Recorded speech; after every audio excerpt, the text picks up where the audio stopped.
करें स्टार्ट? करें? प्रिय पत्रकार साथियों, अखिल भारतीय कांग्रेस कमेटी के सभागार में आप लोगों का स्वागत है। अदम गोंडवी जी की पंक्तियां अगर कुछ इस तरीके से पढ़ें कि तुम्हारी फाइलों में गांव का मौसम गुलाबी है, ये आंकड़े झूठे हैं, ये वादे किताबी हैं, तुम्हारा पेन चांदी का, तुम्हारा सूट सोने का, मगर किसानों के घर में आज भी फूटी रकाबी है। ये पंक्तियां मोदी सरकार के किसानों के प्रति रवैये को चरितार्थ करती है।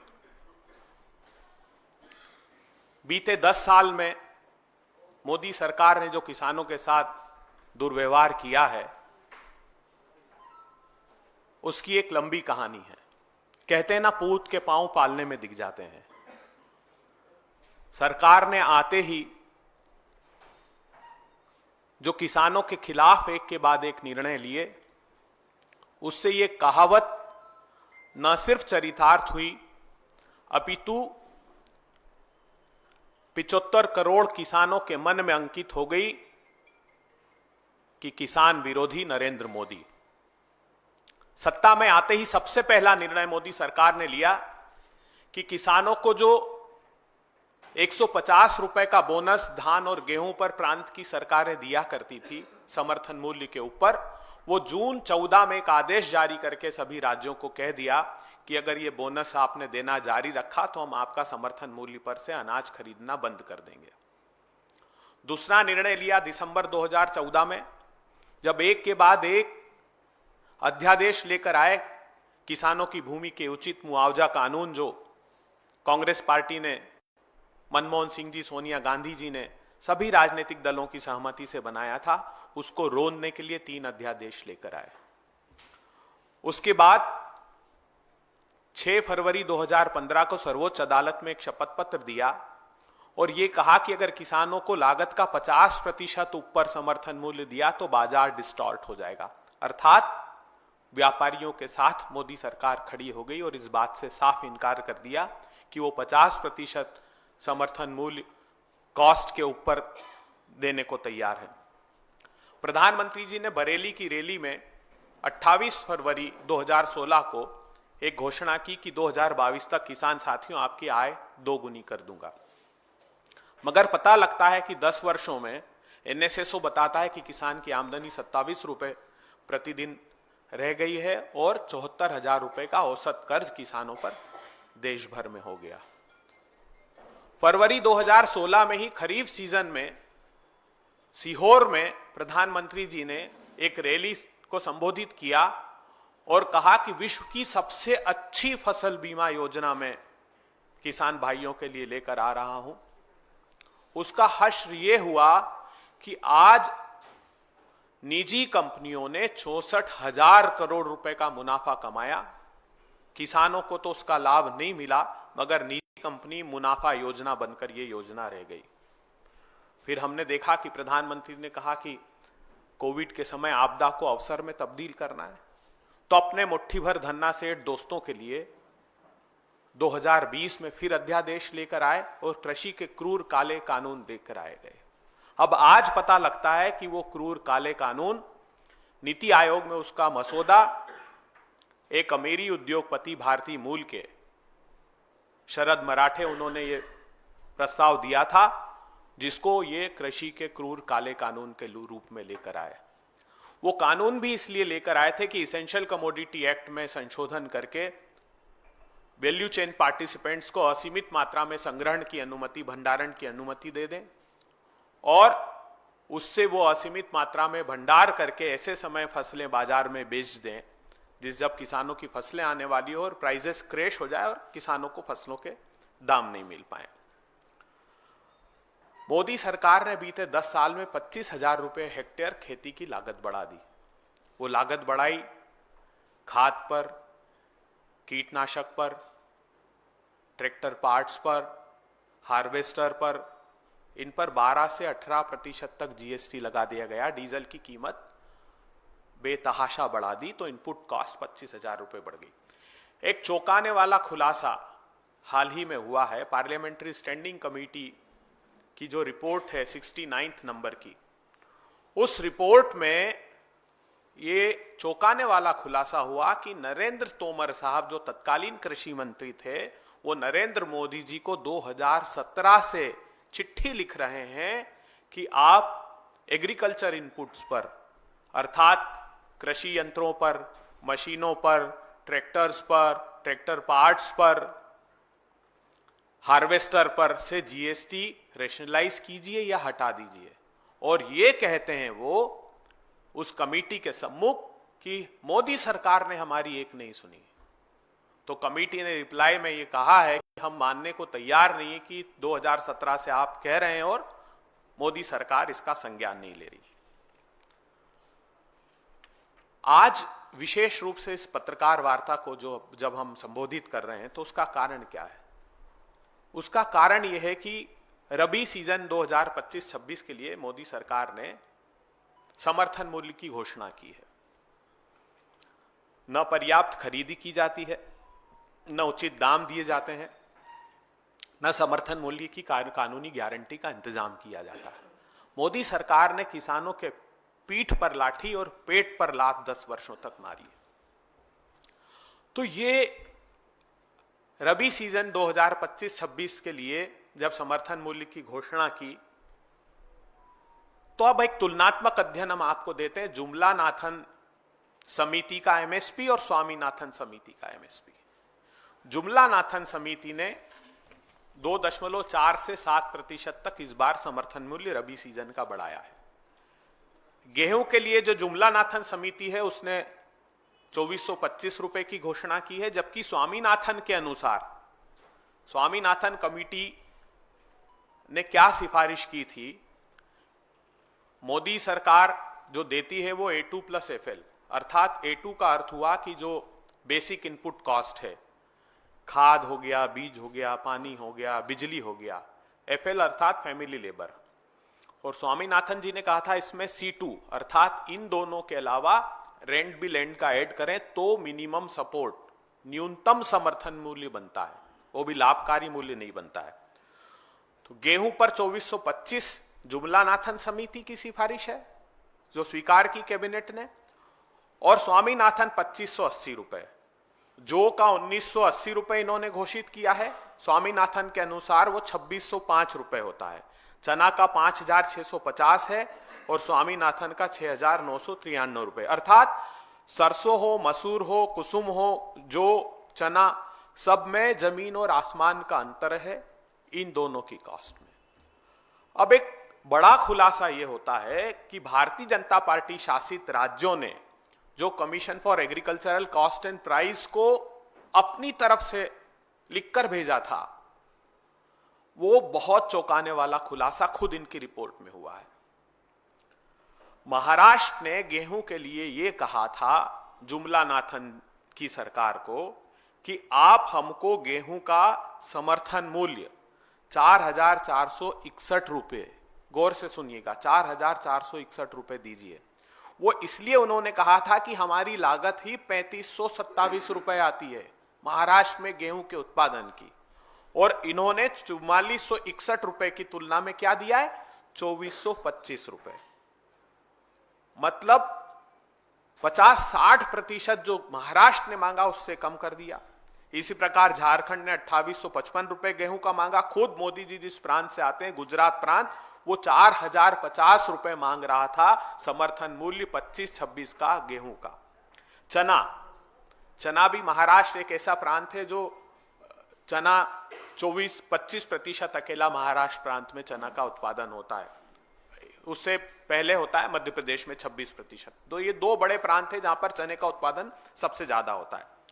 महाराष्ट्र सरकार ने कहा मोदी सरकार को कि 7119 रुपए आप चने का समर्थन मूल्य घोषित कीजिएगा 25-26 में, और इन्होंने चने का समर्थन मूल्य 5650 रुपए किया है।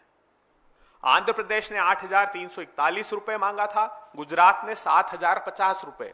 अर्थात जो भाजपा शासित प्रांत थे उन्होंने भी चने के जो समर्थन मूल्य के लिए अपनी तरफ से सुझाव भेजे थे, सिफारिश की थी, वो इन लोगों की घोषणा से बहुत बड़ा अंतर उसमें है।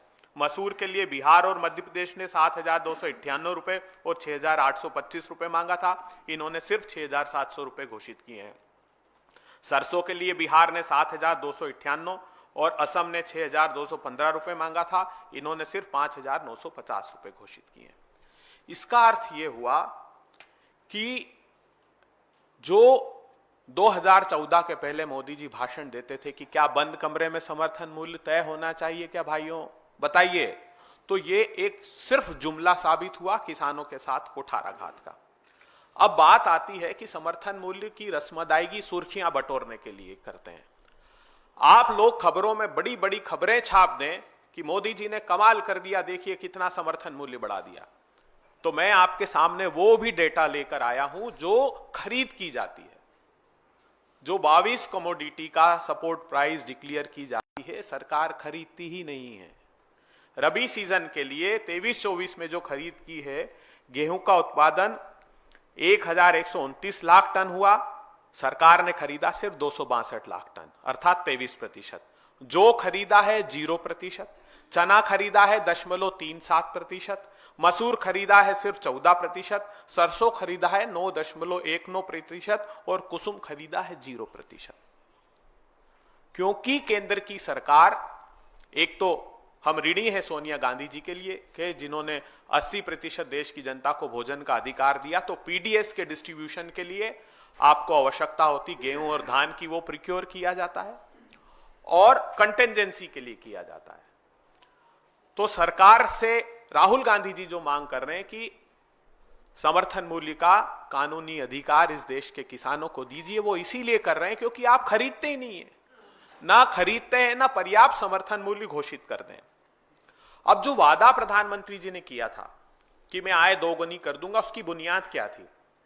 उसकी बुनियाद गिनाते हैं कि हम प्रधानमंत्री फसल बीमा योजना लेकर आए हैं, हमने agriculture infrastructure fund 1 lakh crore रुपए का किया है, हम पीएम आशा स्कीम लेकर आए हैं। तो ऐसी उन स्कीम का भी मैं अगले 10-15 सेकंड में उस पर प्रकाश डाल देता हूं। प्रधानमंत्री फसल बीमा योजना, इस प्रधानमंत्री फसल बीमा योजना खरीफ 2016 से इन्होंने प्रारंभ की थी सीहोर में। उसका सच यह है कि आज तक उसमें 64,000 करोड़ रुपए निजी कंपनियों ने शुद्ध मुनाफा कमाया है। अगर यही काम हमारी सरकारी एग्रीकल्चर इंश्योरेंस कंपनी करती, उसके पास होता, तो ये जो मुनाफा है इसकी अपेक्षा वो किसानों के हक और अधिकार के लिए बांट दिया जाता। प्रधानमंत्री जी ने बड़े बड़े बातें की कि हमने एग्रीकल्चर बजट को इतना बढ़ा दिया है। 2021 में जो 4.47% एग्रीकल्चर टोटल बजट का हुआ करता था, वो सिर्फ 2.74% इस बार के बजट में रह गया है। इतना ही नहीं, पिछले 5 साल में एग्रीकल्चर स्टैंडिंग कमेटी ने यह बताया है कि 1 लाख करोड़ रुपया मोदी सरकार ने बीते 5 सालों में सरेंडर कर दिया है, किसानों के हित के लिए खर्च ही नहीं किया। कुसुम योजना, प्रधानमंत्री जी ने बड़ी लंबी चौड़े भाषण दिए थे 2019 में। उन्होंने कहा किसान ऊर्जा सुरक्षा एवं उत्थान महाअभियान, एक बड़ा सा नाम दिया कुसुम। कुसुम के नाम पर किसानों की राह में कांटे बो दिए गए। ये कहा 10,000 मेगावाट का खेतों में हम रिन्यूएबल एनर्जी के प्लांट स्थापित करेंगे ताकि किसानों की जो इनपुट कॉस्ट है, जो बिजली का खर्च आता है, उसमें राहत मिल पाए। उसकी सच्चाई यह है कि 2019 से जो 10,000 मेगावाट का इंस्टॉल करना था, वो सिर्फ 256 मेगावाट की क्षमता अब तक स्थापित की है, 2.5%। इन्होंने कहा था जितने इलेक्ट्रिसिटी के जो पंप हैं, एग्रीकल्चर पंप, हम वो 10 लाख पंप का पहला टारगेट लेते हैं और उसमें हम सारों को सोलर से में कन्वर्ट कर देंगे। उसकी सच्चाई यह है कि आज दिनांक तक सिर्फ 2644, 10 लाख में से 2644 एग्रीकल्चर पंप को कन्वर्ट कर पाए कुसुम योजना के तहत। दाम तो दिए नहीं, और आत्महत्या का दंश किसान को जरूर मोदी सरकार ने दिया। हमने वर्ष दर वर्ष ये डेटा दिए, 31 किसान रोज देश में आत्महत्या कर रहे हैं, और उसकी सीधे सीधे जिम्मेदार मोदी सरकार है। 1 लाख करोड़ रुपए के एग्रीकल्चर इंफ्रास्ट्रक्चर फंड का जो ढिंडोरा पीटा था, वो लोन की योजना थी। वो कोई सरकार ऐसा नहीं था कि 1 लाख करोड़ रुपए खुद अपनी तरफ से लगा रही थी। उसकी सच्चाई ये है कि जो 15 मई 2020 की घोषणा थी उससे लेकर आज तक सिर्फ 32,000 करोड़ रुपए के लोन दिए गए उस 1 लाख करोड़ रुपए में से। और आखिरी और एक बहुत चौंकाने वाला खुलासा है कि सोयाबीन महाराष्ट्र में बहुत बड़ा मुद्दा है। अभी मध्य प्रदेश और महाराष्ट्र दो प्रांत ऐसे हैं जो सबसे अधिक 90% के लगभग सोयाबीन का उत्पादन करते हैं देश में। सोयाबीन के फसलों के दाम जो समर्थन मूल्य घोषित करती सरकार वो 4892 रुपए 4892 रुपीज पर क्विंटल अनाउंस किए थे इन्होंने। खरीदते तो है नहीं। अब जब क्राइसिस हो गए, सोयाबीन कम दाम में बाजार में बिकने लगा, तो देश के कृषि मंत्री, आपने सुना होगा, संसद के बाहर जब आए और आप मीडिया साथियों ने उनसे प्रश्न किया तो उन्होंने कहा कि मैं मानता हूं कि सोयाबीन अंडर प्राइस समर्थन मूल्य से कम में बिक रहा है और मैं समर्थन मूल्य पर खरीद करने की घोषणा करता हूं। तो आशा एक अम्ब्रेला स्कीम सरकार की है जिसमें दो तरीके से समर्थन मूल्य पर खरीदी की जाती है। एक है प्राइस डिफरेंस पेमेंट स्कीम, पीडीपीएस, अर्थात जब भी बाजार में समर्थन मूल्य से कम में फसलें बिकेगी तो सरकार उसका कॉग्निसेंस लेगी, राज्य सरकारें अपनी तरफ से सिफारिश करेगी और केंद्र सरकार उस समर्थन मूल्य से कम में बिक रही फसलों का सीधा पैसा किसान के खाते में डाल देंगे। एक है प्राइस सपोर्ट स्कीम, अर्थात समर्थन मूल्य पर खरीदी कर लेंगे उन फसलों की। अब सोयाबीन के लिए चौंकाने वाला खुलासा यह है कि 4892 रुपए का सपोर्ट प्राइस है और महाराष्ट्र की सरकार जो मुखोटा लगाकर महाराष्ट्र में बैठी है उसने खुद 6039 रुपए उसकी इनपुट कॉस्ट बताई है सीएसीपी को। उन्होंने कहा कि सोयाबीन उत्पादन की जो लागत है वो 6039 रुपए आती है हमको, और इन्होंने समर्थन मूल्य क्या घोषित किया था, 4892। मैं देश के कृषि मंत्री जी को यह आग्रह करता हूं कि जिस क्षण आपने सदन के बाहर खड़े होकर यह घोषणा की कि अंडर प्राइस बिक रहा है, आपने 25 अक्टूबर से उसके समर्थन मूल्य पर खरीद की घोषणा की है, लेकिन महाराष्ट्र और मध्य प्रदेश में आज किसान 3000 से लेकर 4000 रुपए में बेचने को मजबूर है, क्योंकि जब 86% small and marginal farmer Hindustan में है, जब उनकी फसलें आती है तो उनकी क्षमता नहीं होती कि वो खेत से घर ले जाएं, क्योंकि उनकी कॉस्ट बढ़ जाती है, तो सीधा मंडी में लेकर आते हैं। और 25 अक्टूबर के पहले जो भी फसलें आ रही है, आपकी इस घोषणा से पीडीपीएस स्कीम अपने आप अट्रैक्ट हो जाती है। इसका अर्थ है कि जो किसान बेच चुके हैं उनकी प्राइस डिफरेंस का पैसा आप उनके खातों में डालिए और 25 अक्टूबर से जब करेंगे तो समर्थन मूल्य का आप उस पर उनसे खरीद कीजिएगा। इसमें भी लिमिट इनकी लगा दी है 40%। इस स्कीम में 40% और 25% की जो सीलिंग है उसको हटानी चाहिए। तो 2-3 साफ स्पष्ट मांगे राहुल गांधी जी ने कहा है कि समर्थन मूल्य का कानूनी अधिकार, कानूनी गारंटी किसानों को मिलनी चाहिए, वो आप तुरंत दीजिए। महाराष्ट्र के किसानों को, मध्य प्रदेश के सोयाबीन के किसानों को उनकी फसलें कम से कम 6000 रुपए में प्रिक्योर कीजिए, और जब जिन किसानों ने अपनी फसलों को बेच दिया है उनके खातों में वो डिफरेंस जो सपोर्ट प्राइस का है उसको अगर आप 6000 रुपए निर्धारित करते हैं तो बची हुई राशि उन किसान भाइयों के खाते में डालने की हम गुजारिश करते हैं। और ये जो रस्म अदायगी है समर्थन मूल्य घोषित करने की, इस पर पुनः विचार कीजिए प्रधानमंत्री जी। ये बंद कमरों में, और खुद सीएसीपी, ये गंभीर बात मैं बता रहा हूं, रबी सीजन 2021 की रिपोर्ट में तो खुद commission for agricultural cost and price ने लिख दिया कि सरकार भी जो फसल खरीदती है वो ऐसे समय बाजार में बेच देती है जब किसानों की फसलें आने वाली होती है और प्राइसेस क्रैश हो जाते हैं। तो खेती किसानी को बचाने के लिए राहुल गांधी जी, खड़गे साहब एक निर्णायक लड़ाई लड़ रहे हैं। हम अपनी प्रतिबद्धता प्रदर्शित करते हैं कि किसानों के लिए हर लड़ाई सदन से सड़क तक हम लड़ेंगे। इसी संदर्भित विषय पर कोई आपके प्रश्न हो तो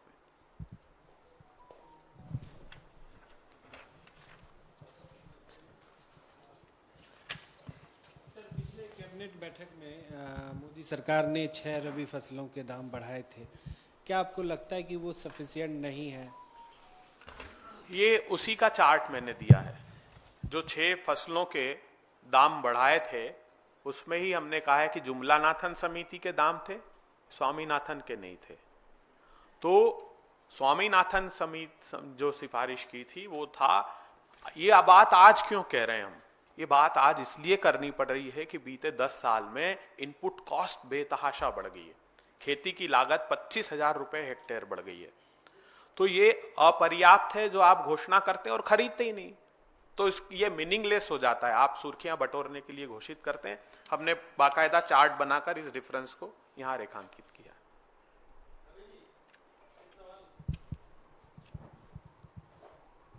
अभी जी हम देख रहे हैं कि किसानों के मुद्दों को तो लगातार उठा रही है आपकी पार्टी, लेकिन किसान प्रदेश हरियाणा की अगर बात करें तो वहाँ पर नतीजे जो आए हैं उलट आए हैं।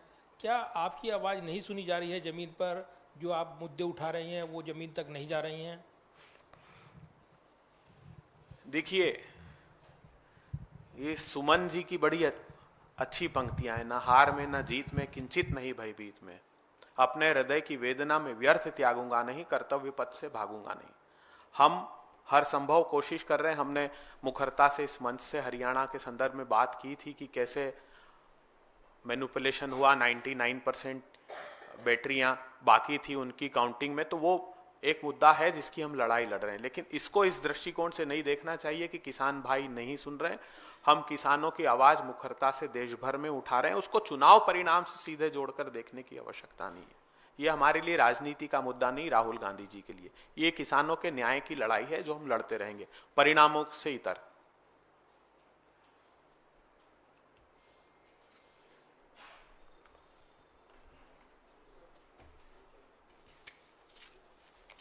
Thank you.